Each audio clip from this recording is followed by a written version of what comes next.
പിതാവിൻ്റെയും പുത്രൻ്റെയും പരിശുദ്ധാത്മാവിൻ്റെയും നാമത്തിൽ ആമേൻ. യേശുവിൽ ഏറ്റവും സ്നേഹമുള്ള സഹോദരങ്ങളെ, ഒരിക്കൽ കൂടി യോഹന്നാൻ്റെ സുവിശേഷം വചന പഠനം നടത്താൻ കർത്താവ് തരുന്ന അനുഗ്രഹത്തിന് നമുക്ക് നന്ദി പറയാം.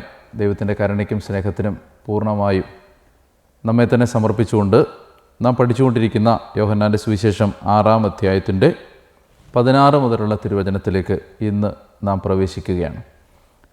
വചനത്തെ മാംസമാക്കി ലോകത്തിന് തന്ന പരിശുദ്ധ അമ്മയുടെ മധ്യസ്ഥം അപേക്ഷിച്ച് പ്രാർത്ഥിക്കാം. നന്മ നിറഞ്ഞ മറിയമേ, സ്വസ്തി, കർത്താവ് അങ്ങയുടെ കൂടെ സ്ത്രീകളിൽ അങ്ങ് അനുഗ്രഹിക്കപ്പെട്ടവളാവുന്നു. അങ്ങയുടെ ഉദരഫലമായി ഈശോ അനുഗ്രഹിക്കപ്പെട്ടവനാവുന്നു. പരിശുദ്ധ മറിയമേ, തമ്പുരാൻ്റെ അമ്മേ, പാപികളായ ഞങ്ങൾക്ക് വേണ്ടി ഇപ്പോഴും എപ്പോഴും ഞങ്ങളുടെ മരണസമയത്തും തമ്പുരാനോട് അപേക്ഷിച്ചു വരണമേ. ആമേൻ. യോഹന്നാൻ്റെ സുവിശേഷം 6-ാം അധ്യായത്തിൻ്റെ 12 വരെയുള്ള വാക്യങ്ങളാണ് നമ്മൾ കണ്ടത്. 12-ാമത്തെ വാക്യത്തിൽ പ്രകാരം കർത്താവ് അരുളി ചെയ്തു. തിരുവചനം ഇപ്രകാരം പറയുകയാണ്: അവർ ഭക്ഷിച്ച് തൃപ്തരായപ്പോൾ അവൻ ശിഷ്യന്മാരോട് പറഞ്ഞു, ഒന്നും നഷ്ടപ്പെടാതെ മിച്ചമുള്ള കഷ്ണങ്ങളെല്ലാം ശേഖരിക്കണം. 5 ബാർലിയപ്പത്തിൽ നിന്ന് ജനങ്ങൾ ഭക്ഷിച്ചതിന് ശേഷം മിച്ചം വന്ന കഷ്ണങ്ങൾ 12 കുട്ട നിറയെ അവർ ശേഖരിച്ചു. അവൻ പ്രവർത്തിച്ച അടയാളം കണ്ട ജനങ്ങൾ പറഞ്ഞു, ലോകത്തിലേക്ക് വരാനിരുന്ന പ്രവാചകൻ സത്യമായും ഇവനാണ്. അവർ വന്ന് തന്നെ രാജാവാക്കാൻ വേണ്ടി ബലമായി പിടിച്ചുകൊണ്ട് പോകാൻ ഭാവിക്കുന്നുവെന്ന് മനസ്സിലാക്കി യേശു വീണ്ടും തനിയെ മലമുകളിലേക്ക് പിന്മാറി. നമ്മൾ കഴിഞ്ഞ എപ്പിസോഡിൽ കണ്ടപ്പോൾ ഞാൻ പറഞ്ഞിരുന്നു, ഈശോ അപ്പം വർദ്ധിപ്പിക്കുന്ന സംഭവത്തിലൂടെ കർത്താവ് ലോകത്തോട് തെളിയിക്കുന്നത് തനിക്ക് അപ്പത്തിൻ്റെ മേൽ വ്യത്യാസം വരുത്താൻ കഴിയും എന്നാണ്. അപ്പത്തിൽ മാറ്റം വരുത്താൻ കഴിയും എന്ന് യേശു അപ്പം വർദ്ധിപ്പിക്കുന്ന സംഭവത്തിലൂടെ ലോകത്തിന് തെളിയിച്ച് കാണിച്ചു കൊടുത്തു. ഇനി ഇതിന് ശേഷം വരുന്ന എപ്പിസോഡാണ് വെള്ളത്തിന് മീതെ ഈശോ നടക്കുന്ന സംഭവം. വെള്ളത്തിന് മീതെ നടന്ന ആ അത്ഭുത പ്രവൃത്തിയിലൂടെ കർത്താവ് ഈശോ മിശിഹ ലോകത്തോട് വിളിച്ചു പറയാൻ ആഗ്രഹിച്ചത് തനിക്ക് തൻ്റെ ശരീരത്തിൻ്റെ മേൽ മാറ്റം വരുത്താൻ കഴിയും എന്നാണ്. ഒരു വസ്തു വെള്ളത്തിൽ താണുപോകാതെ ഇരിക്കണമെങ്കിൽ ആ വസ്തുവിൻ്റെ മേൽ ശാരീരികമായ ചില വ്യതിയാനങ്ങൾ വരുത്തേണ്ടതുണ്ട്. ഉദാഹരണത്തിന്, ഒരു ഇരുമ്പ് കമ്പി വെള്ളത്തിൽ താണുപോകും, എന്നാൽ ഒരു ഇരുമ്പ് കപ്പൽ വെള്ളത്തിൽ താഴാറില്ല. വെള്ളത്തിൽ താഴാതിരിക്കാൻ ഇടയാകത്തക്ക വിധം ഇരുമ്പ് കപ്പൽ ശാരീരികമായ ഇരുമ്പിൻ്റെ മേൽ വ്യത്യാസങ്ങൾ വരുത്തുന്നത് കൊണ്ടാണ്. ഫിസിക്കൽ ചേഞ്ചാണ് അതിനെ വെള്ളത്തിൽ താഴാതിരിക്കാൻ സഹായിക്കുന്നത്. അപ്പോൾ എന്ന് പറഞ്ഞതുപോലെ കർത്താവ് ഈശോ മിശിഹ വെള്ളത്തിന് മീതെ നടക്കുമ്പോൾ യഥാർത്ഥത്തിൽ വെള്ളത്തിനല്ല മാറ്റം വരുന്നത്. വെള്ളം യേശുവിനെ ഉയർത്തി നിർത്താൻ മാത്രം ഖരരൂപത്തിലാവുകയല്ല, മറിച്ച് ഈശോയുടെ ശരീരത്തിന് ഒരു ഭാരമില്ലായ്മ ഉണ്ടാവുകയാണ്. വെള്ളത്തിൽ താണുപോകാതിരിക്കത്തക്ക വിധം യേശു തൻ്റെ ശരീരത്തിൽ മാറ്റം വരുത്തുകയാണ്. അപ്പോൾ അങ്ങനെ വരുമ്പോൾ കർത്താവ് ഈ 2-ാമത്തെ അത്ഭുതത്തിലൂടെ തെളിയിക്കുന്നത് തനിക്ക് തൻ്റെ ശരീരത്തിൽ വ്യതിയാനം വരുത്താൻ കഴിയും എന്നാണ്. അപ്പോൾ ഈ 2 സംഭവങ്ങളും കൂട്ടി വായിക്കുമ്പോഴേ യോഹന്നാൻ 6-ാം അധ്യായത്തിലെ ദിവ്യകാരുണ്യ സംഭവത്തിൻ്റെ അർത്ഥം മനസ്സിലാക്കാൻ കഴിയും. അപ്പത്തിലും ശരീരത്തിലും മാറ്റം വരുത്താൻ കഴിയും, തനിക്ക് മാറ്റം വരുത്താൻ കഴിയുമെന്ന് ലോകത്തിൻ്റെ മുമ്പിൽ ഡിമോൺസ്ട്രേറ്റ് ചെയ്തിട്ടാണ്, പ്രൂവ് ചെയ്തിട്ടാണ് യേശു തൻ്റെ ശരീരം ലോകത്തിന് ഭക്ഷണമായി കൊടുക്കുന്നത്. അപ്പോൾ ഈ അർത്ഥത്തിൽ വേണം നമ്മൾ ഇനി തുടർന്ന് വരുന്ന ആ സംഭവത്തെ വായിച്ചെടുക്കാൻ. അതിനെ വായിച്ചെടുക്കാൻ സഹായിക്കുന്ന ഒരു സൂചന നിങ്ങളോട് ഞാൻ പങ്കുവച്ചതാണ്. ഈ 2-ാമത്തെ അത്ഭുതത്തിലേക്ക് പ്രവേശിക്കുന്നതിന് മുമ്പ്, 6-ാം അധ്യായത്തിൻ്റെ ഈ 2-ാം ഭാഗത്തേക്ക് പ്രവേശിക്കുന്നതിന് മുമ്പ് ആദ്യത്തെ അപ്പം വർദ്ധിപ്പിക്കുന്ന സംഭവത്തിലെ 2-3 സൂചനകൾ കൂടി കണ്ടിട്ട് വേണം നമുക്ക് മുന്നോട്ട് പോകാൻ. ഒന്നാമത്തേത്, ഇവിടെ നമ്മൾ കാണുന്നത് കർത്താവ് ഈശോ മിശിഹ പറയുകയാണ്, ഈ അപ്പക്കഷണങ്ങൾ, വർദ്ധിച്ച അപ്പക്കഷണങ്ങൾ ഒന്നുപോലും നഷ്ടപ്പെടാതെ അതെല്ലാം ശേഖരിക്കാൻ ഈശോ ആവശ്യപ്പെടുകയാണ്. 12-ാമത്തെ വാക്യം അതാണ്: അവർ ഭക്ഷിച്ച് തൃപ്തരായപ്പോൾ അവൻ ശിഷ്യന്മാരോട് പറഞ്ഞു, ഒന്നും നഷ്ടപ്പെടാതെ മിച്ചമുള്ള കഷണങ്ങളെല്ലാം ശേഖരിക്കുവാൻ. അപ്പോൾ അതിൻ്റെ കാരണം എന്ന് പറയുന്നത് ഈ പരിശുദ്ധ കുർബാനയുടെ ഇത് സാധാരണ ഭക്ഷണം അല്ല എന്നുള്ളതാണ് അതിൻ്റെ ഒരു ഒന്നാമത്തെ നിരീക്ഷണം. സാധാരണ ഭക്ഷണമായിരുന്നെങ്കിൽ ലെഫ്റ്റ് ഓവർ അത്രമാത്രം സൂക്ഷ്മതയോടെ ശേഖരിക്കാൻ യേശു ആവശ്യപ്പെടുകയില്ലായിരുന്നു. അപ്പോൾ അതുകൊണ്ട് തന്നെ ഇത് തൻ്റെ ശരീരമാകുന്ന ഭക്ഷണമാണ്, ദിവ്യകാരുണ്യമാണ് എന്ന സൂചനയുള്ളതുകൊണ്ടാണ് അത് പാഴായി പോകരുതെന്നും നഷ്ടപ്പെടരുതെന്നുമുള്ള നിർബന്ധം ഈശോ പ്രകടിപ്പിക്കുന്നത്. മറ്റൊന്ന്, ഈ അധികം വന്ന അപ്പക്കഷണങ്ങൾ എടുക്കാൻ ആവശ്യപ്പെടുന്നത് അപ്പസ്തോലന്മാരോടാണ്. 12 whisker baskets of barley loaves handed over to the 12 apostles. 12 അപ്പസ്തോലന്മാരുടെ കയ്യിലേക്ക് 12 കുട്ട അപ്പക്കഷണങ്ങൾ കൈമാറുമ്പോൾ അത് ഒരു അടയാളമാണ്.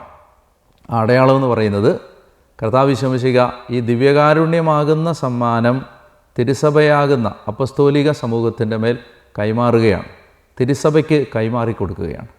അപ്പോൾ ദിവ്യകാരുണ്യം സഭയെ ഏൽപ്പിച്ചിരിക്കുന്നു എന്ന സൂചനയും ഈ വാചകത്തിൽ നിന്ന് വായിച്ചെടുക്കാൻ കഴിയും.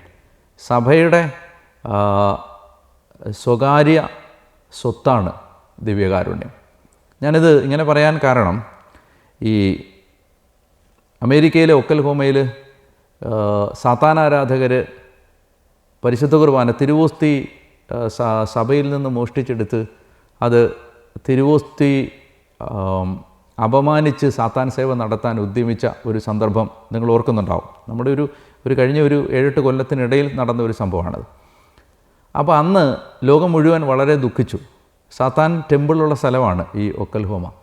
അപ്പോൾ അവിടെ സാത്താൻ ആരാധകർ ബ്ലാക്ക് മാസ് നടത്താൻ വേണ്ടി തിരുസഭയിൽ നിന്ന് അപഹരിച്ചെടുത്ത തിരുവോസ്തി അവഹേളിക്കാൻ ഇടയുണ്ട് എന്ന് അറിഞ്ഞപ്പോൾ അവിടെ മുഴുവൻ, അമേരിക്ക മുഴുവൻ, യഥാർത്ഥത്തിൽ അമേരിക്ക മുഴുവൻ മാത്രമല്ല, ലോകം മുഴുവൻ, കേരളത്തിൽ പോലും നമ്മൾ പ്രാർത്ഥിച്ച് ഞാൻ ഓർക്കുന്നുണ്ട്. അപ്പോൾ അങ്ങനെ ലോകം മുഴുവൻ അങ്ങനെ അത് സംഭവിക്കരുത് എന്ന് പറഞ്ഞ് പ്രാർത്ഥിച്ചു. ദൈവം പ്രവർത്തിച്ചത് ഒരു ചെറുപ്പക്കാരനിലൂടെയാണ്. അത് നടക്കാതെ പോയതിൻ്റെ, ആ തിരുവോസ്തി അവഹേളിക്കപ്പെടാതെ പോയതിൻ്റെ പിന്നിൽ ഒരു ചെറുപ്പക്കാരൻ്റെ ദൈവപ്രവൃത്തി, അവനിലൂടെ വെളിപ്പെട്ട ഒരു ദൈവത്തിൻ്റെ കരമുണ്ടായിരുന്നു. അതെങ്ങനെയാണെന്ന് വെച്ചാൽ, അവൻ അവിടെ ഒരു കോടതിയിൽ ഒരു കേസ് കൊടുത്തു. ആ കേസ് എങ്ങനെയായിരുന്നു? തിരുവോസ്തി തിരുസഭയുടെ സ്വത്താണ്, പ്രോപ്പർട്ടിയാണ്. അപ്പോൾ പ്രോപ്പർട്ടി റൈറ്റ് പ്രകാരം ഇത് യേശുവിൻ്റെ ശരീരമാണ് എന്ന് വിശ്വസിക്കുന്ന സഭയുടെ സ്വകാര്യ സ്വത്താണ് ദിവ്യകാരുണ്യം.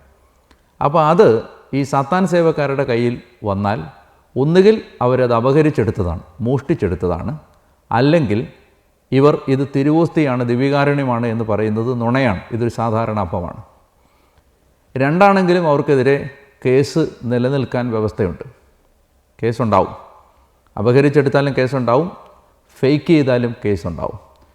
അപ്പോൾ അതുകൊണ്ട് ഈ 2 കാരണങ്ങൾ കോടതിയിൽ നിരത്തി ഈ തിരുവോസ്തി ആണ് എന്ന് അവകാശപ്പെടുന്നുണ്ടെങ്കിൽ അത് സഭയെ തിരികെ ഏൽപ്പിക്കണമെന്ന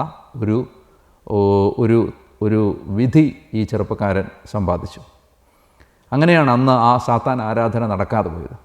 അപ്പോൾ നമുക്ക് കാലിക വായനകളുള്ള ഒരു ഭാഗം കൂടിയാണിത്. സഭയുടെ നിക്ഷേപങ്ങളിലൊന്നാണ്, അമൂല്യമായ നിക്ഷേപങ്ങളിലൊന്നാണ് പരിശുദ്ധ കുർബാന. അപ്പോൾ ആ പരിശുദ്ധ കുർബാന എന്ന ആ നിക്ഷേപത്തെ സഭ എത്രമാത്രം ഗൗരവമായി കൈകാര്യം ചെയ്യണം എന്ന ഒരു സൂചന കൂടി ഈ 12 കുട്ട നിറയെ അപ്പക്കഷണങ്ങൾ ഓരോ കുട്ടയും ഓരോ അപ്പസ്തോലൻ്റെ കയ്യിലേക്ക് കൈമാറി കൊടുക്കുമ്പോൾ യേശുവിൻ്റെ കണ്ണിൽ ആ ദീർഘവീക്ഷണവും ആ ആഗ്രഹവും ആ പ്രതീക്ഷയുമുണ്ട്. സഭ ഏൽപ്പിച്ചിരിക്കുന്ന വലിയ നിക്ഷേപമാണ് പരിശുദ്ധ കുർബാന. അത് അലംഭാവപ്പെടാൻ, അത് നിസാരമാക്കപ്പെടാൻ, അതിൻ്റെ വില നഷ്ടപ്പെടാൻ ഇടയാകത്തക്ക വിധം ഒരു പ്രവൃത്തിയും സഭാമക്കളുടെ ഭാഗത്ത് നിന്ന് ഉണ്ടാകരുത് എന്ന കാലികമായ ഒരു ഓർമ്മപ്പെടുത്തൽ കൂടി ഈ ഭാഗം നമുക്ക് നൽകുന്നുണ്ട്. അത് പുരോഹിതർ ശ്രദ്ധിക്കേണ്ടതുണ്ട്.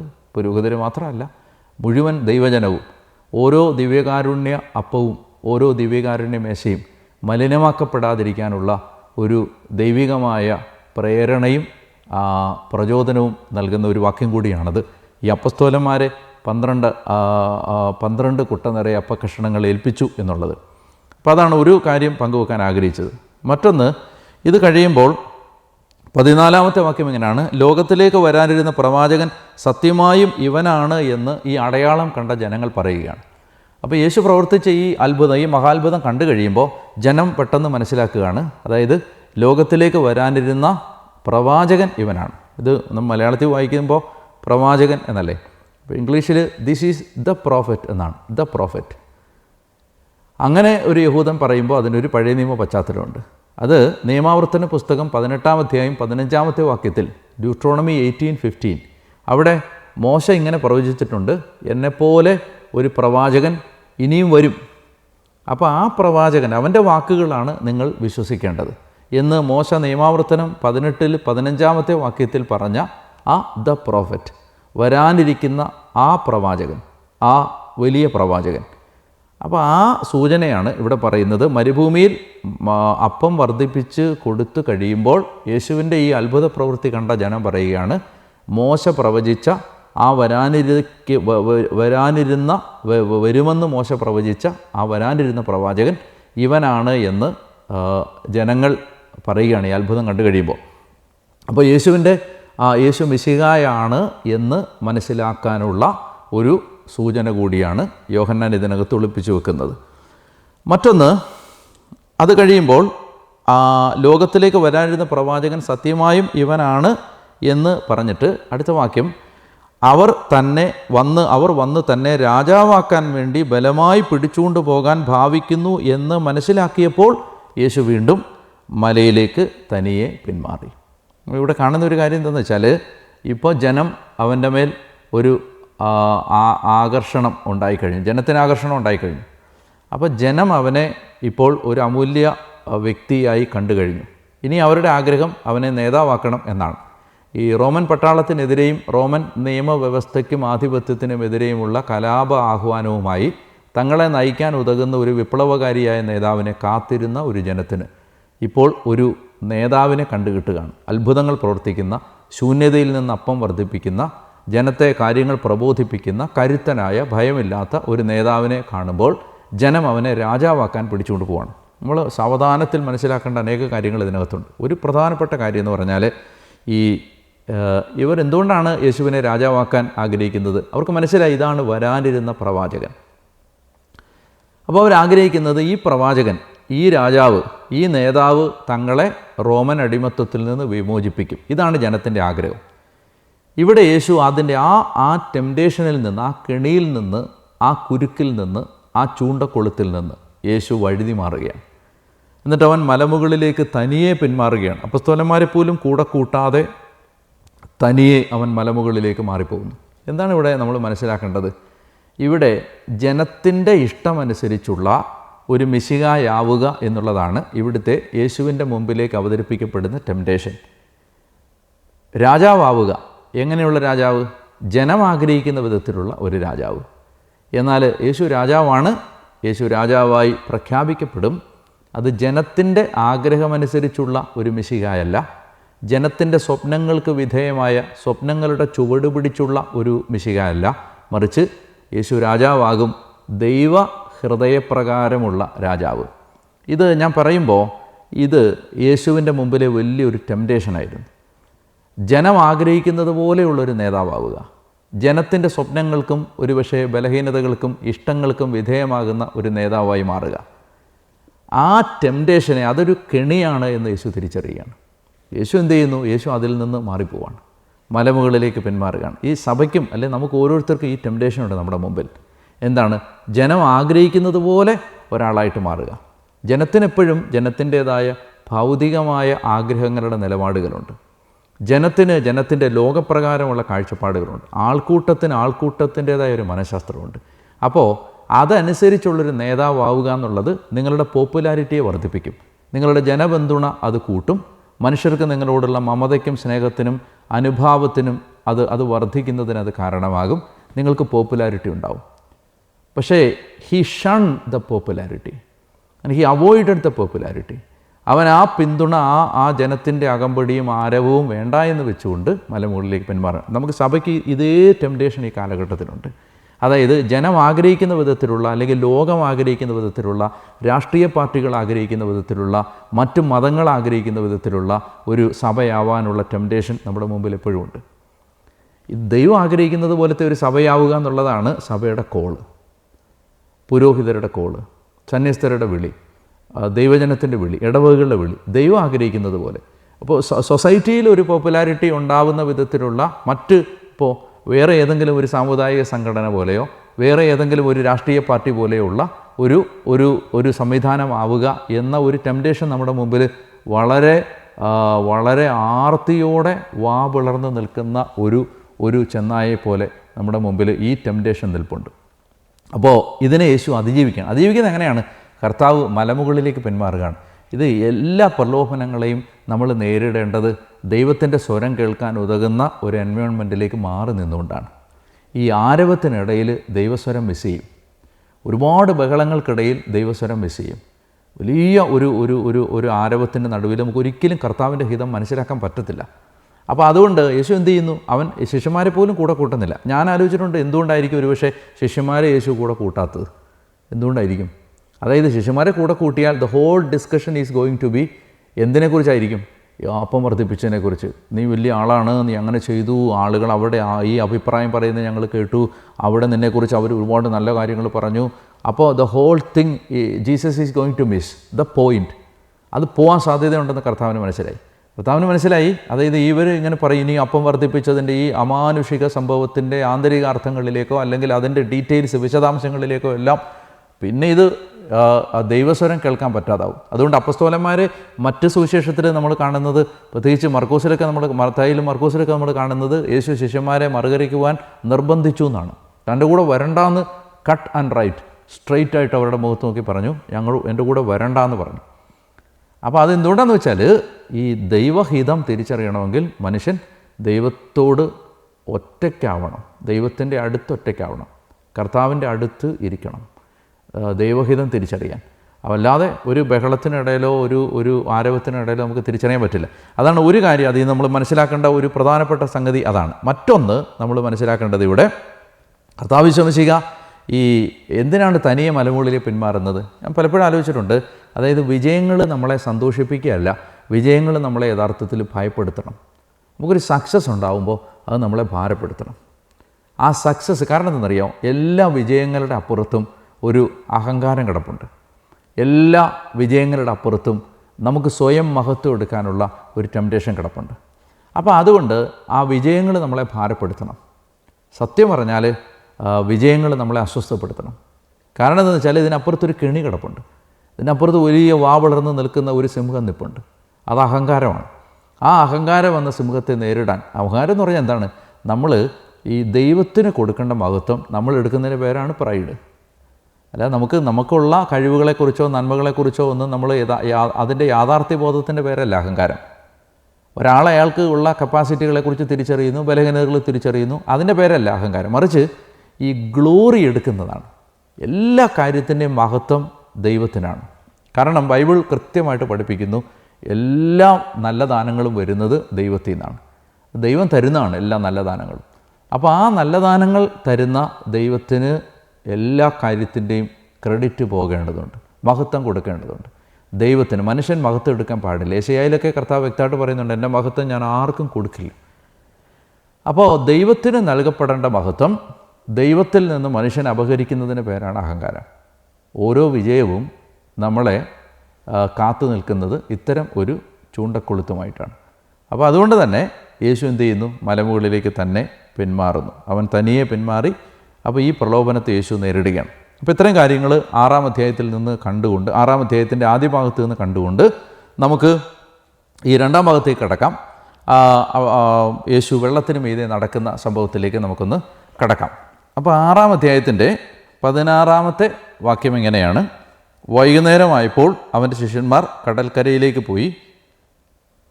അവർ ഒരു വള്ളത്തിൽ കയറി കടലിനക്കരെ കഫർനാമിലേക്ക് പുറപ്പെട്ടു. അപ്പോൾ നേരം ഇരുട്ടി തുടങ്ങി. യേശു അവരുടെ അടുക്കലെത്തിയിരുന്നുമില്ല. ശക്തിയേറിയ കാറ്റടിച്ചിരുന്നത് കൊണ്ട് കടൽ ക്ഷോഭിച്ചു. 25-30 സ്ഥാദിയോൺ ദൂരം തണ്ട് വലിച്ചു കഴിഞ്ഞപ്പോൾ യേശു കടലിന് മീതെ നടന്ന് വള്ളത്തെ സമീപിക്കുന്നത് കണ്ട് അവർ ഭയപ്പെട്ടു. അവൻ അവരോട് പറഞ്ഞു, ഞാനാണ്, ഭയപ്പെടേണ്ട. അവനെ വള്ളത്തിൽ കയറ്റാൻ അവരാഗ്രഹിച്ചു. പെട്ടെന്ന് വള്ളം അവർ ലക്ഷ്യം വെച്ചിരുന്ന കരയ്ക്ക് അടുത്തു. അപ്പോൾ ഈ ഭാഗം നമുക്കൊന്ന് തുടങ്ങാനുള്ള സമയം കൂടിയുണ്ട്. അത് കഴിഞ്ഞ് അടുത്ത എപ്പിസോഡിൽ ഞാനിത് കൂടുതൽ വിശദീകരിക്കാം. അപ്പോൾ ഇവിടെ ഇത് യേശു വെള്ളത്തിന് മീതെ നടക്കുന്ന സംഭവമാണ്. നമ്മൾ ആ പഴയ നിയമ പശ്ചാത്തലത്തിലേക്കൊന്ന് കണക്ട് ചെയ്ത് വായിച്ചാൽ കുറേ കൂടി വ്യക്തമായിട്ട് ഇത് മനസ്സിലാവും. അതായത് ഈ whole chapter 6 is going to discuss manna, the heavenly bread.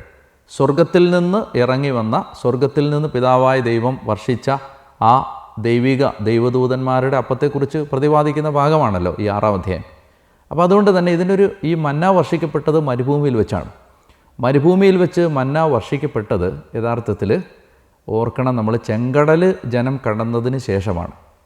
ചെങ്കടൽ കടന്ന് മരുഭൂമിയിലെത്തിക്കഴിയുമ്പോഴാണ് ജനത്തിന് ഭക്ഷിക്കാൻ മന്ന കൊടുക്കുന്നത്. അപ്പോൾ ഈ മന്നയെക്കുറിച്ചുള്ള പ്രബോധനമാണ് ഇനി ഈ 2ാമത്തെ അത്ഭുതത്തിന് ശേഷം നടക്കാൻ പോകുന്നത്. മന്നയെക്കുറിച്ച് യേശു ജീവൻ്റെ അപ്പത്തെക്കുറിച്ച് പഠിപ്പിക്കാൻ പോവാണ്.